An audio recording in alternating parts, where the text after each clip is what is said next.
तो हेलो बच्चों, आज हम जानने क्या वाले हैं चुंबकीय क्षेत्र में प्रति एकांक आयतन में संचित ऊर्जा। जैसा कि मैंने अगली वीडियो में ही बताया था कि हम चुंबकीय क्षेत्र में प्रति एकांक आयतन में संचित ऊर्जा के बारे में जानेंगे।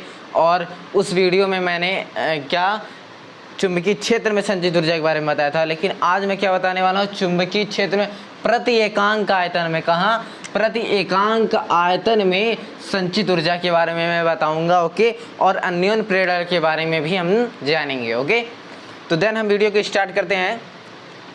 हम क्या जानते हैं इसमें कि ये जो आपका जो एकांक आयतन में संचित ऊर्जा है ना, मतलब कि आयतन एकांक बिंदु में यदि हम क्या निकालें संचित ऊर्जा, तो जानिए क्या, माना वायु की क्रोड और परिनालिका, जो मान लीजिए आपके पास एक परिनालिका है, ठीक है, उसकी लंबाई आपके पास, मान लीजिए परिनालिका है, ठीक है, तो इसकी लंबाई क्या हो आपके पास, L हो, और उसका जो क्षेत्रफल है ना वो A हो। क्या, उसका क्षेत्रफल A हो।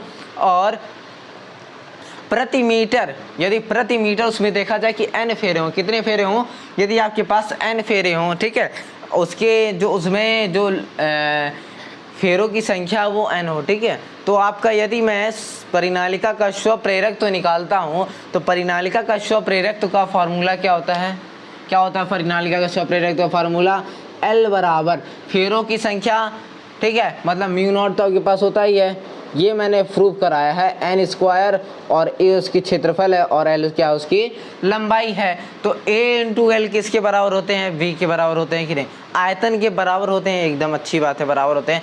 लेकिन यदि देखिए परिनालिका के भीतर, क्या,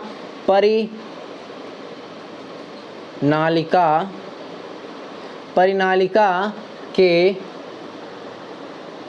भीतर यदि हम देखें चुंबकीय क्षेत्र, यदि मैं परिनालिका के भीतर चुंबकीय क्षेत्र B निकालता हूँ, तो B बराबर आपका क्या फार्मूला होता है, म्यू नॉट NL होता है, ठीक है, NL होता है, ये आपके फार्मूला होता है। और यदि आप धारा, सॉरी यहाँ धारा होता है, L नहीं होता, ओके, धारा। और यदि मैं धारा निकालूँ I, तो I बराबर के पास क्या आ जाएगा,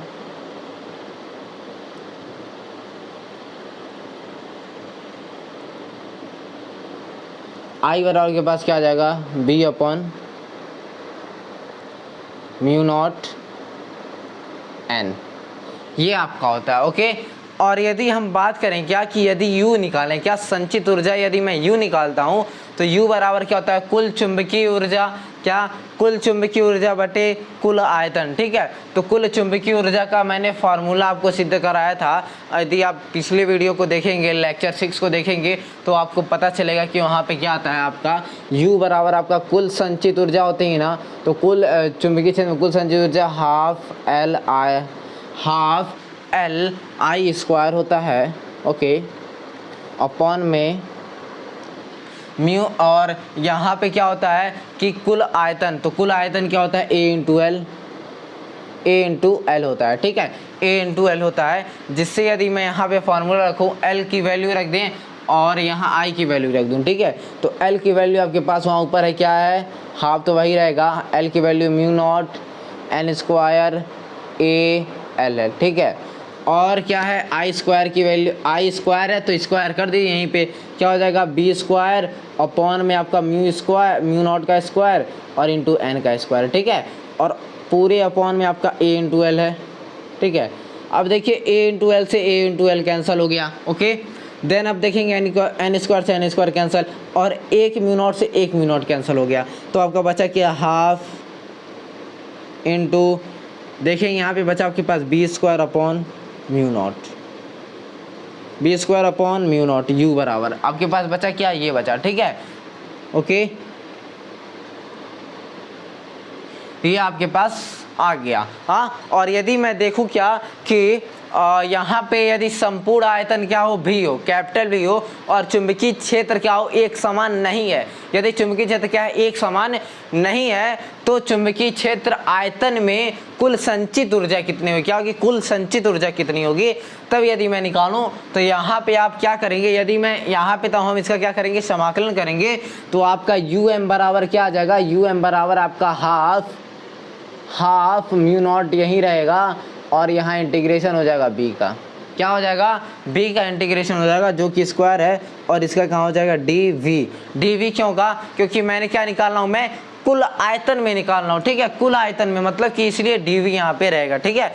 और इस सूत्र के व्युत्पन्न से क्या होता है, यह सूत्र क्या हुआ, परिनालिका के व्युत्पन्न किया गया है, इसलिए क्या होता है कि इसमें सभी विन्यास के लिए ये लागू हो सकता है। ये फॉर्मूला क्या होता है, सभी विन्यासों के लिए लागू हो सकता है। ओके, अब हम जानते क्या है अन्योन्य प्रेरण के बारे में। ओके, अन्योन्य प्रेरण के बारे में हम जानते हैं, देन हम इसको इरेज कर देते हैं।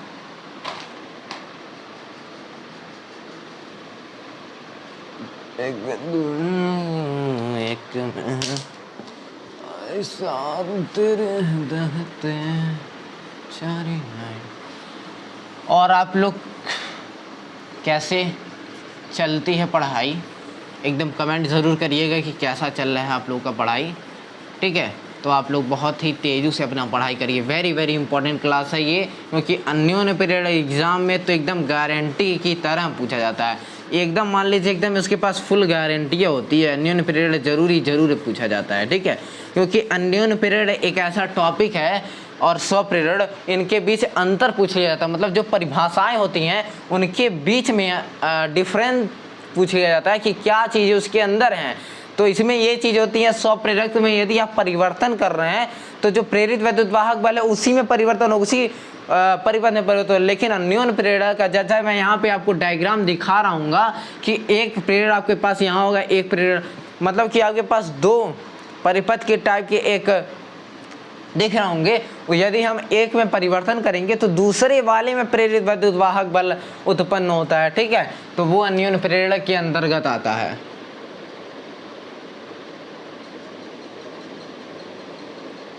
अन्योन्य क्या, अन्योन्य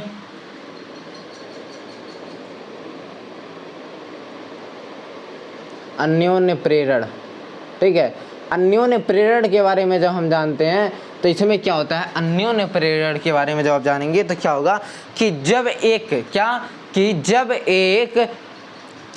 वैद्युत चक्र में धारा को बदली जाती है, मतलब कि जैसा कि मैं आपको डायग्राम दिखा देता हूँ, किसी भी इस साइड दिखा रहा होगा आपको डायग्राम, कि जब मैं एक परिपथ में यदि धारा में हम परिवर्तन कर रहे हैं तो उसके बदलने से क्या होगा कि जो आपके पास दूसरा वैद्युत है, वैद्युत चक्र में क्या होगा, प्रेरण उत्पन्न होता है, मतलब कि दूसरे चक्र में प्रेरण होता है। तो इस घटना को अन्योन्य प्रेरण कहते हैं, ठीक है। आपके पास डायग्राम दिख रहे होंगे, यहाँ पे दोनों डायग्राम दिख रहे होंगे, और आपको जो परिभाषा है, जो मैंने आपको डिफिनेशन बोला, वो नीचे शो हो रहा होगा, ठीक है।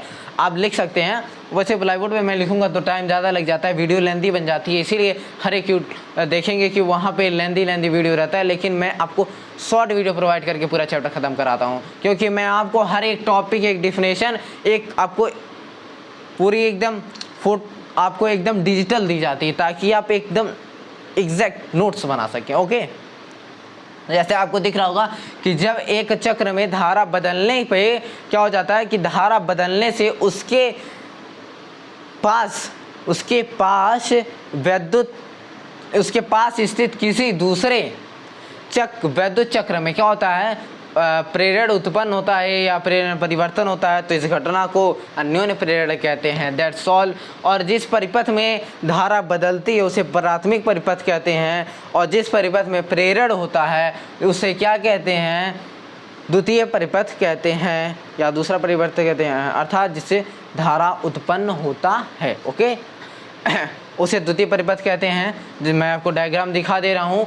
और यदि बात की जाए कि इसमें कौन कौन सी घटना घटी होती, प्राथमिक कुंडली में, मतलब मान लीजिए प्राथमिक परिपथ में धारा प्रवाहित करने पर कौन कौन सी घटना उत्पन्न होती है, उसके बारे में यदि आपको जानना है तो आपको मैं स्क्रीन पे दिखा दूंगा अभी जो चीज़ मैं बोल रहा हूँ। जब परिपथ में धारा कुंजी को बंद किया जाता है, मतलब कि जैसे कोई परिपथ आपके पास जो परिपथ है उसमें हम धारा को जैसे क्या कर रहे हैं, बंद कर दिया जाता है, तो द्वितीय परिपथ में भी क्या होता है, क्षणिक भर के लिए क्या होती है कि विक्षेप उत्पन्न हो जाता है। मतलब दूसरे कुंडली में भी इतने सेकंड के लिए, 1 सेकंड या 1 माइक्रो सेकंड के लिए, लेकिन आपका वहाँ पे क्या होगा, त्रुटि उत्पन्न होगी। एक क्षणिक के लिए ही आपकी जो धारा है ना वो तुरंत परिवर्तन होगी, ठीक है। अब दूसरा कंडीशन क्या होता है, जब प्राथमिक परिपथ में क्या किया जाता है, अचर धारा बहती है। क्या अचर धारा बहती है तो धारामापी में कोई विक्षेप नहीं उत्पन्न होता है। मतलब यदि देखिए, अब तीसरा पॉइंट क्या होता है कि जब परिपथ में धारा रोकी जाती है तो द्वितीय के मतलब कि जो द्वितीय परिपथ आपके पास है, मतलब आपके पास जो द्वितीय परिपथ है, द्वितीयक के धारामापी में पुनः क्षणिक परिवर्तन होता है। ठीक है, पुनः क्षणिक विक्षेप हो जाता है। तो दैट्स इसी तरह है, 5 आपके पास होंगे, 5 आप देख सकते हैं।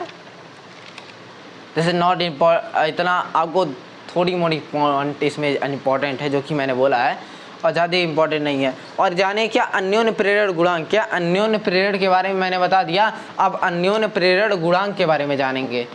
ठीक है, किसके बारे में जानेंगे, अन्योन्य प्रेरण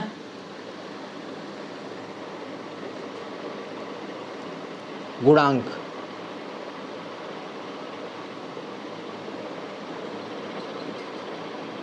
अन्योन्य प्रेरण गुणांक के बारे में जब हम जानेंगे तो जैसा कि आपको चित्र में दिखा है कि दो कुंडलियों को यदि हम पास पास रखी जाती हैं, दुई कुंडली आपके पास, यदि हम क्या करें उसको पास पास रखें, मतलब कि दो कुंडली को हम एकदम एग्जैक्टली पास में रख रहे हैं। जैसा कि मैं अभी डायग्राम को दिखा रहा हूँ कि एक कुंडली आपके पास, एक कुंडली और दूसरे कुंडली का नाम मान लीजिए यदि 2 है तो इसमें फेरों की संख्या N2 हो।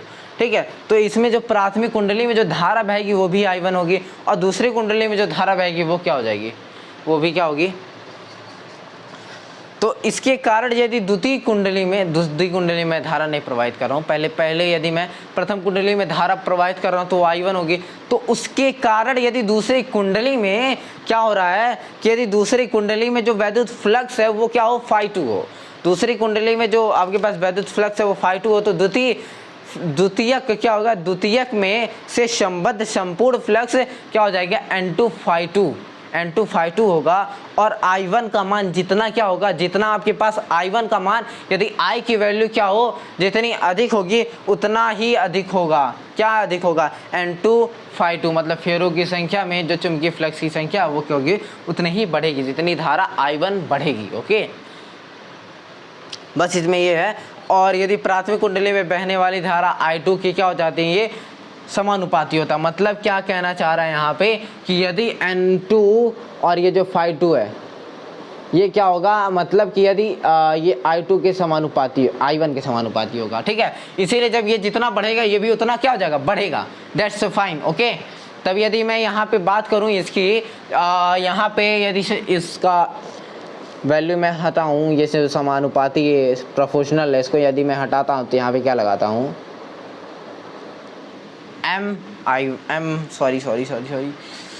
M1 से कहाँ जा रहा है, 2 तक, 1 से 2 तक। ठीक है, तो M1 से 2 तक यदि जा रहा है तो I1। और यदि मैं यहाँ पे बात करूँ प्रेरित वैद्युत वाहक बल की, तो E2 बराबर क्या हो जाएगा आपके पास, N2 Φ2, क्या N2 Φ2 अपॉन डेल I। यहाँ पे भी आपके पास डेल रहेगा। ठीक है, सॉरी यहाँ पे डेल रहेगा, यहाँ पे आपके पास डेल रहता है। ठीक है, क्योंकि ये आपके पास फॉर्मूला होता है, ये फेरों की संख्या हो जाती है, del phi upon del I होता है। ठीक है, और यदि मैं यहाँ से फाई को क्या कर, यहाँ से यदि हम N2 और Φ2 एक कोष्टक में रखें तो वहाँ पे मैं इसकी वैल्यू रख सकता हूँ कि नहीं। तो यदि मैं डेल बाहर लूँ और यहाँ पे N2 Φ2 रखूँ और अपॉन में डेल आई रहे, ठीक है, तो यहाँ पे मैं पूरी वैल्यू रखूँगा क्या, M12 I1 अपॉन में डेल आई, और यहाँ पे तो डेल रहेगा ही रहेगा, E बराबर आपके पास। ठीक है, और कुछ नहीं मैंने किया है, और यहाँ जो माइनस रहता है आपका वही है। ठीक है, बस इतना आपके को करना है, इतना आपको एकदम कॉन्सेप्ट से समझ में आया होगा। ठीक है, और ये आपका E2 था। ठीक है, बस अब आपको क्या आया यहाँ पे आपको समझने की क्या हो सकता है कि यदि डेल वाला इसके साथ मल्टीप्लाई हो जाए तो आपका यहाँ क्या आ जाएगा, M1 से 2 तक, यहाँ पे del I1 upon del I। यहाँ पे आपके पास ये आ गया फार्मूला।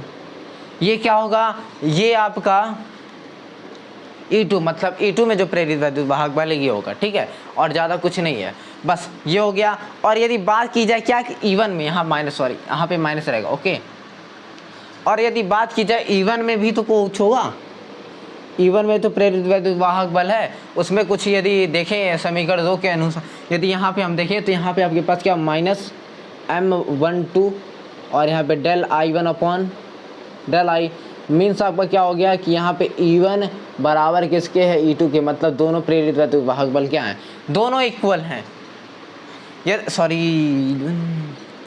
यदि इक्वल ये हों, यदि आपके पास M12 यदि आपके पास M12 इक्वल किसके हों, M21 के, तो आपका क्या हो जाएगा, ये आ जाएगा। ठीक है, दैट्स सो फाइन। अब क्या ये दोनों तो बराबर हैं आपके पास, और यदि यही दोनों बराबर हो जाएं केवल M के, मतलब चुंबकीय आघूर्ण कैपिटल M के दोनों बराबर हो जाएं, तो यहाँ पे E1 E2 अभी मैं बराबर करूँगा जैसा कि मैंने आपको लिखा था। ठीक है, E1 E2 दोनों यदि मैं बराबर करूँ यहाँ पे आपका, तब यहाँ पे आपका क्या आ जाएगा, आपका यहाँ पे आ जाएगा E2 बराबर माइनस M, यहाँ पे del I1 upon del I, वही काम करेंगे यहाँ पे E1 बराबर minus M del I2 upon I।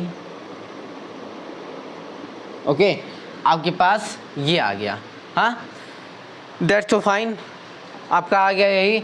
स्थान पर यदि हम क्या रख दें, कैपिटल M दिस, जो ये दोनों क्या हो जाएं, इस सब के इक्वल रहें। तो अब ये अन्योन्य प्रेरण की यदि मैं परिभाषा की बात करूं यहाँ से, तो आपका क्या, दो कुंडली में यदि अन्योन्य प्रेरण गुणांक और अन्योन्य प्रेरक तो उस चुंबकीय फ्लक्स के तुल्य होता है जो एक कुंडली में 1 एम्पीयर धारा बहने पर दूसरी कुंडली से संबद्ध करते हैं। ठीक है, और कुछ है नहीं। यदि इसके मात्रक की बात की जाए तो यहाँ पे यदि इसका मात्रक होता है हेनरी, और यहाँ पे कह सकते हैं वोल्ट सेकेंड अपॉन एम्पियर कह सकते हैं, और कुछ नहीं। और विमित सूत्र की बात की जाए तो M1 L पे 2 और T पे -2 A पर -1 होता, A पे -2 होता है। ठीक है, अब अगले वीडियो में क्या जानने वाला हूँ कि दो समतल कुंडली पर अन्योन्य प्रेरक के बारे में जानेंगे।